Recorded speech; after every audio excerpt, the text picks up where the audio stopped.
여러분 안녕하세요. 오늘은 그리스도인의 확신 두 번째 시간인데요. 우리 1장에서는 우리가 예수님을 나의 구주와 주인으로 영접한다는 것이 어떤 의미인지 같이 좀 살펴보았죠. 그리고 오늘 2장에서는 우리가 구원의 확신을 가지고 살아간다는 것, 그 이유가 무엇인지, 그리고 우리가 구원을 확신할 수 있는 근거는 무엇인지 존 스토트 목사님 말씀하고 있습니다. 오늘 이 시간 함께 책 내용 살펴보면 좋겠습니다. 구원의 확신에 이르는 길에서 조스트 목사님은 우리가 예수 그리스도를 나의 마음의 문을 열고 우리 안에 들어오시도록 요청하였다면 그분이 정말 우리 안에 거하시는지 우리가 확신할 수 있는가라고 질문하죠. 어떤 사람들은 이것은 결코 알 수 없다, 혹은 최선을 다해 이것을 바랄 뿐이다 라고 말하지만 존스 목사님께서는 신약 성경에서 우리 구원의 확신을 약속하고 있다는 거예요. 그리고 이 확신은 겸손과 모순되지 않는다라고 말합니다. 디모데후서 1장 12절에서 사도 바울은 내가 믿는 자를 내가 알고 내가 의탁한 것을 그날까지 그가 능히 지키실 줄 확신함이라 라고 말씀하고 있죠.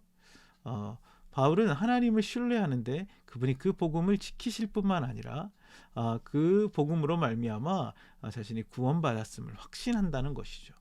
요한일서 5장 19절에서 사도 요한은 아는 것은 우리가 하나님께 속하고 라고 말하고 있죠. 우리가 하나님께 속하였다는 것을 알고 있다라고 말합니다. 그리고 요한일서 5장 13절에서도 너에게 영생이 있음을 알게 하려 함이라 라고 말한다고 하는데요. 이 서신서를 쓴 이유가 그들에게 영생이 있음을 알게 하기 위해서 썼다는 거죠. 요한복음 17장 3절에서 사도 요한은 영생이란 곧 유일하신 하나님과 그의 아들 예수 그리스도를 아는 것이다. 여기서 말하는 영생은 영원히 죽지 않는 상태를 말할 뿐만 아니라 예수님이 열어주신 새로운 삶, 하나님 나라의 삶에 대한 이야기를 하고 있습니다. 그 삶이 있음을 그리스도 안에서 그리 알게 되었다라고 말하고 있죠. 근데 이 확신이 바람직한 이유에 대해서 우리가 지금 영생을 소유하고 누리는 것이 하나님의 뜻이라면 틀림없이 우리가 그것을 이미 얻었다는 사실 또한 알기를 하나님 원하실 것이라고 말하죠. 우리에게 영생을 주신 그분께서 우리가 영생의 확신을 가지고 살아간다는 것, 그것들을 원하신다는 것입니다. 두 번째로는 성경은 종종 우리에게 마음의 평안을 약속하는데 우리가 구원받았음, 우리의 죄가 용서받았음을 확신할 수 없다면 우리가 평강을 누릴 수 없다라고 말하죠. 세 번째는 또한 우리가 다른 사람들을 돕기 위해서는 이 그리스도인의 확신이 있어야 한다는 겁니다. 우리 자신이 구원받았으며 하나님의 자녀가 되었고 용서받던 사실을 알지 못한다면 어떻게 다른 사람들에게 그 길을 보여줄 수 있겠는가라고 말하죠. 그러면서 우리의 구원에 우리가 하나님의 자녀 되었고 우리가 영생을 얻게 되었다는 그 확신의 세 가지 기초에 대해서 얘기합니다. 그것은 무엇입니까? 성자의 사역, 예수 그리스도께서 우리를 행하신 일이죠. 두 번째는 성부 하나님의 말씀이죠. 그리고 세 번째는 성령님의 우리 안에 증거하시는 것이 무엇인지 얘기합니다. 이 내용이 무엇인지 우리 좀 하나씩 살펴보겠습니다.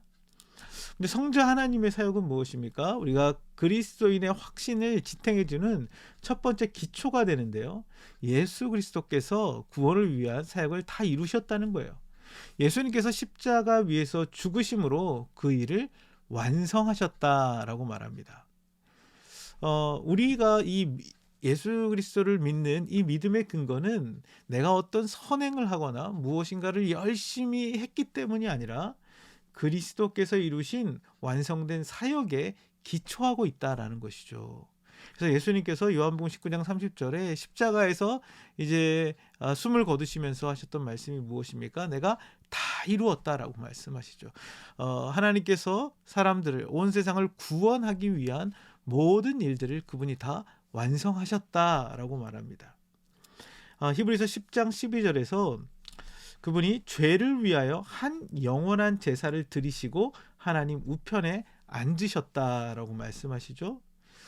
예수 그리스도께서 한 영원한 제사, 단번에 모든 사람들의 죄를 속하는 희생 제물이 되셨고 그분이 어디 계세요? 하나님 우편에 앉아 계시다.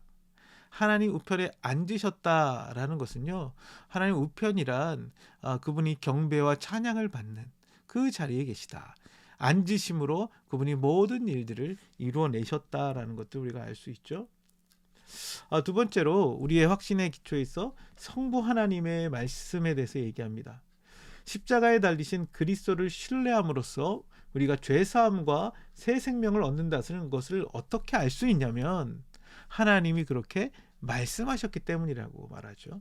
요한일서 5장 9절에서 12절에서 그렇게 말합니다. 아들이 있는 자에게는 생명이 있다라고 말씀하고 있죠. 우리의 확신의 근거는 하나님의 말씀이지 우리의 감정에 따라 좌우되는 것이 아니라는 거예요. 오늘은 우리 마음이 편안하면 우리가 구원받은 것 같고 오늘 왠지 불안하면 내가 구원받은 확신이 없고 그게 아니라 하나님의 변함없는 그 약속이 우리 확신의 기초다라고 말하죠. 우리가 어떤 선한 노력과 애씀으로 구원받은 것이 아니라 그리스도의 우리를 위한 모든 일들 그리스도께서 우리를 구원을 위한 모든 일을 완성하셨기 때문에 우리가 구원받을 뿐만 아니라 또한 우리의 어떤 감정이나 느낌에 따라 우리가 구원이 왔다 갔다 하는 게 아니라 하나님의 변함없는 그 약속이 우리의 구원받았음을 증명하고 있다는 것이죠. 그 하나님의 약속이 왜 중요한가? 존 스토트 목사님 그 철로 역정에 나오는 한 이야기를 들고 있는데요. 하나님의 약속은 그 철로 역정에 보면 의심이라는 성 안에 절망에 사로잡힌 크리스찬의 모습을 이야기합니다. 그런데 그 크리스찬이 이 절망의 성을 그 의심의 성 안에 있는 절망의 거인으로부터 빠져나갈 수 있는 그 열쇠는 바로 하나님의 약속이라는 열쇠였다는 것이죠. 우리에게 있어 때로는 의심이 들고 때로는 절망이 빠질 때 그것으로부터 빠져나올 수 있는 열쇠가 무엇이라고요? 바로 하나님의 약속이라는 겁니다. 그런데 이 하나님의 약속을 눈에 보이고 손에 만질 수 있는 증표로 보여준 것이 바로 이 성례라는 것이죠. 그렇죠? 그래서 그 말씀에 대해서는요, 보이는 말씀과 보이지 않는 말씀, 그 visible world를 이제 성례, 세례와 성찬을 얘기하고요, 보이지 않는 말씀 하나님의 그 말씀 선포로 이야기하죠. 그래서 이 성례는 우리에게 내적이고 영적인 은혜에 대한 외적이고 가시적인 증표다라고 성공의 기도서에서 나온다고 하는데요. 쉽게 얘기하면 우리 안에 있는 그 내적이고 하나님의 그 주신 그 은혜에 대해서 외적으로 보여주고 나타내는 증표로 보여준 것이 바로 이 성례라는 거죠. 그래서 성례는 어거스틴이라는 분은 그렇게 얘기했다면 약속을 극적으로 표현한 가시적인 말씀이다. 하나님의 약속의 말씀을 눈에 보이게 극적으로 표현한 증표다라는 것이 이제 성례라는 것이죠. 그래서 성례에는 두 가지 중요한 성례가 있는데 첫 번째는 이 세례죠. 세례라는 것은 외적인 가시적인 증표로 이 물을 쓰죠. 그렇죠? 그래서 이 물이 상징하는 것이 무엇이냐면 첫 번째는 우리가 그리스도와 함께 죽었다가 다시 살아났다, 부활했다는 것을 약속한다는 거예요. 원래 이제 예수님 시대의 그 세례는 물속에 완전히 잠기는 것이죠. 내가 그리스도와 함께 십자가에 못 박혔다는, 내가 죄에 대하여 죽었다는 것을 이야기합니다. 그리고 물에서 나오면서 내가 주와 함께 다시 살아났다는, 그리스도로 말미암아 나에게 새 생명이 주어졌다는 사실들을 보여주는 그 가시적인 표현이죠. 두 번째는 이 세례 속에는 우리의 죄가 용서받고 씻어졌다는 것들을 상징하죠. 물로 씻김 받는 것을 통해서 우리의 죄가 용서받았다는 것을 가시적으로 보여주는 것입니다. 그리고 세 번째는 그 물 속에 우리가 부어짐으로 성령에 의해서 세례받는다는 것을 가시적으로 상징하는 것을 얘기하고 있다고 하죠. 그래서 이 세례 속에서는 우리가 주와 함께 죽고 주와 함께 살아났다는 것, 그리고 우리의 죄가 용서받고 씻겨졌다는 것, 그리고 우리에게 성령이 부어졌다는 것을 가시적으로 보여주는 표현이 바로 이 세례의 의미죠. 두 번째 중요한 성례는 이 주의 만찬, 성찬이라고 하는데요. 이것의 외적이고 가시적인 증표는 떡과 포도주죠.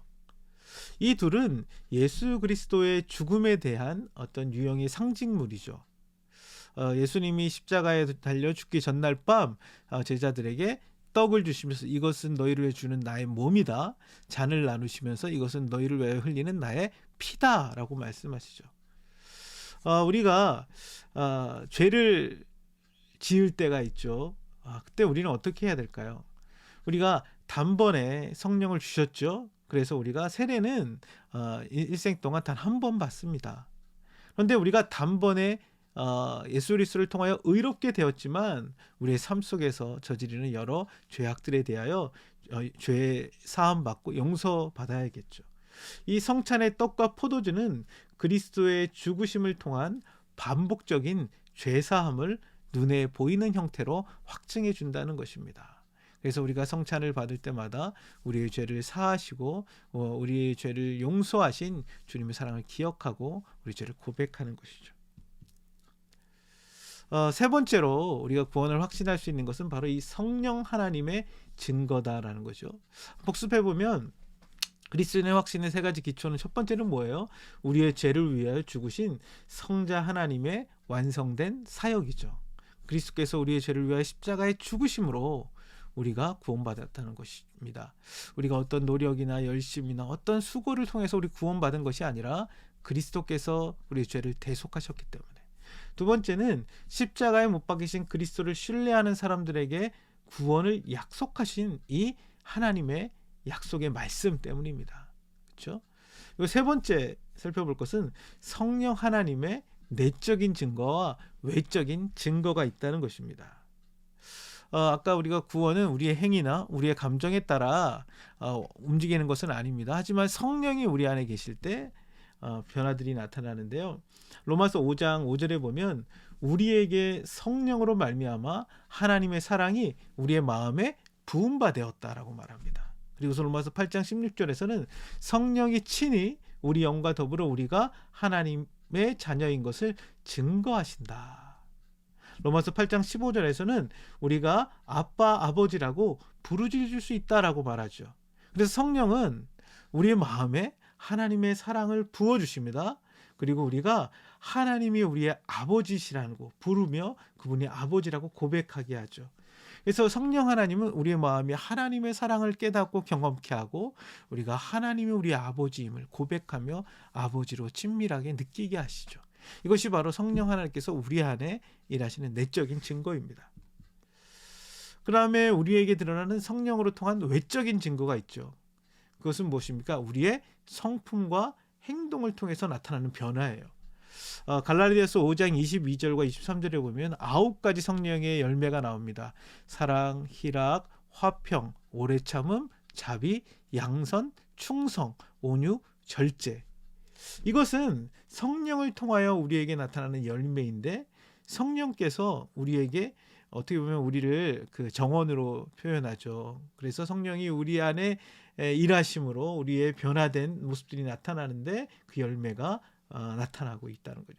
정원사이신 성령과 정원인 우리의 모습을 비유를 통해서 우리 안에 성령으로 통하여 나타나는 우리 성품의 변화에 대해서 얘기합니다. 마태복음 7장 16절에서 20절에 보면 구원받은 사람들은 그들의 열매로 알게 된다라고 말하죠. 그들의 착한 행실, 옳은 삶들이 나타날 수밖에 없다라고 말합니다. 우리가 입으로는 하나님의 자녀라고 얘기하지만 우리의 삶의 변화가 없다면 그건 역시 구원받는지 우리가 성경적인 구원의 개념을 다시 고민해 봐야 된다라고 생각할 수 있겠죠. 그래서 요한일서에서 말하는 참된 그리스도인을 테스트하는 시금석 3가지가 나오는데요. 첫 번째는 아들 예수 그리스도를 믿는다는 거예요. 그리고 두 번째는 그분의 계명에 순종한다는 거죠. 그리고 우리가 서로 사랑하게 되었다는 거예요. 그래서 사도 요한은 이 진리에 대해서 그리고 우리의 나타나는 말씀에 대한 순종을 통해서 그리고 우리가 서로 사랑하는 것, 이것이 바로 참된 그리스도인의 시금석과 같은 것이라는 것입니다. 우리 오늘 이렇게 우리의 확신의 어떤 근거들을 좀 살펴보았습니다. 첫 번째는 무엇이었죠? 그렇죠? 성자 예수 그리스도께서 우리의 구원을 위하여 모든 일을 이루셨다는 것입니다. 우리가 그것을 믿음으로 구원받는 것이죠. 두 번째는 하나님의 그 약속입니다. 때로 우리에게 의심이 찾아오고 절망이 찾아올 때 우리가 구원을 확신할 수 있는 건 그분의 변함없는 그 약속이 신실하다는 것입니다.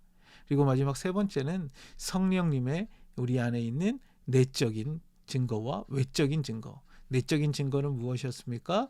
그렇죠? 우리가 하나님의 사랑이 우리 마음에 부음받고 우리가 하나님의 자녀 되었음을 느끼고 경험한다는 것입니다. 그래서 우리가 하나님을 아바 아버지라 부르죠. 외적인 증거는 무엇으로 나타납니까? 성령의 열매로 우리의 변화된 성품과 또 우리의 변화된 행동을 통해서 나타난다고 말하고 있습니다. 우리의 구원의 확신, 예수 그리스도의 사역, 성부 하나님의 약속의 말씀, 성령님의 외적인 내적인 사역을 통해서 우리가 구원의 확신을 얻었음을 생각하면서 우리가 구원의 확신에 이르는 길을 또 같이 또 배워갔으면 좋겠습니다. 우리 다음에 3장에서 만나겠습니다. 수고하셨습니다.